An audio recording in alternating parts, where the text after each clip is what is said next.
Quem que conduz o carro? É a pessoa que está no volante. Não é o carro. O carro não vai sozinho. Então, assim, se o inimigo ele entra na sua mente, ele consegue controlar seu corpo inteiro. Sem dúvida. E daí você perde a vontade de sair, você perde a vontade de viver. Você perde a vontade de tudo. Então, assim, eu tenho aconselhado, assim, alguns casais, né? Porque a gente é cristão também. Sim. E a gente tem essa oportunidade de aconselhar no dia a dia. Não é aquela coisa da igreja. No dia a dia você encontra pessoas passando dificuldade e você usa uma palavra como essa. Toma cuidado, cuida da sua mente, cuida do seu coração, porque é muito fácil, às vezes, o inimigo colocar alguém mais atraente do seu lado do que o seu próprio marido, do que a própria esposa, né? E você começa a olhar com os olhos, nossa, minha esposa não tem isso, né? Mas a sua esposa que está do seu lado a vida toda. Eu lembro de uma cena, assim, que eu vi, era uma pastora do Rio de Janeiro, que ela se jogou da ponte. Não sei se você lembra desse episódio aí. E eu lembro que naquele dia, é como se, né, um start na minha cabeça, eu pensei assim, caramba, eu queria 1 minuto do lado dela. Depois ela podia se jogar. Mas eu queria 1 minuto do lado dela. Só pra ouvir ela. Só pra ouvir. Porque às vezes faltou. Um pastor, uma pastora tá cuidando de tanta gente e acaba esquecendo de cuidar dela mesmo. Pois é. E isso é um grande problema. Né? Porque assim, primeiro que os pastores não são psicólogos. Sim. Pra carregar tanto problema. E como é que você vai lidar com tantos problemas se você não tem as ferramentas certas? E eu não esqueço a cena, cara. A mulher em cima, o pessoal tinha gente embaixo orando pra ela não pular, até que ela se jogou lá de cima. Esse é o grande desafio. Né?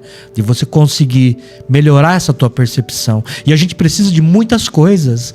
Muitas coisas você precisa. Você precisa ter um amigo que te apoie, que te entenda, uma mulher, uma família. Você tem que estar trabalhando no mínimo, né, no que você goste de fazer, buscar isso. Você tem que se sentir bem onde você está, buscar Deus, né?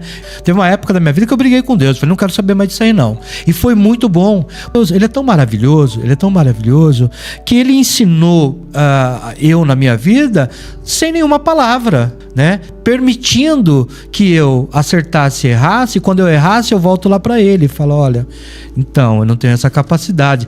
Quer tirar o livre-arbítrio? Porque eu não tô sabendo lidar. Tudo isso se faz necessário. A gente precisa de um pouco. Você precisa de um tempo, né, para ficar sozinho. Você precisa de um tempo para estar entre pessoas. Então a vida nossa é de tempos. Eu tive uma formação em programação neurolinguística e hipnoterapia, né? Eu sou coach por formação.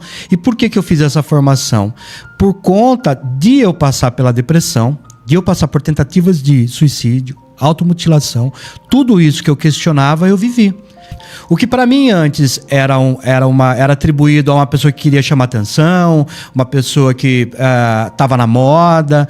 Não, eu vivi, então eu tenho um pouquinho de autoridade para falar pelo que eu passei. Eu me lembro em 2015, aqui, teve um aumento de suicídio. E eu fui presidente da CVV, o Centro de Valorização da Vida, que ajuda pessoas que estão em depressão, que têm ideação suicida e tal.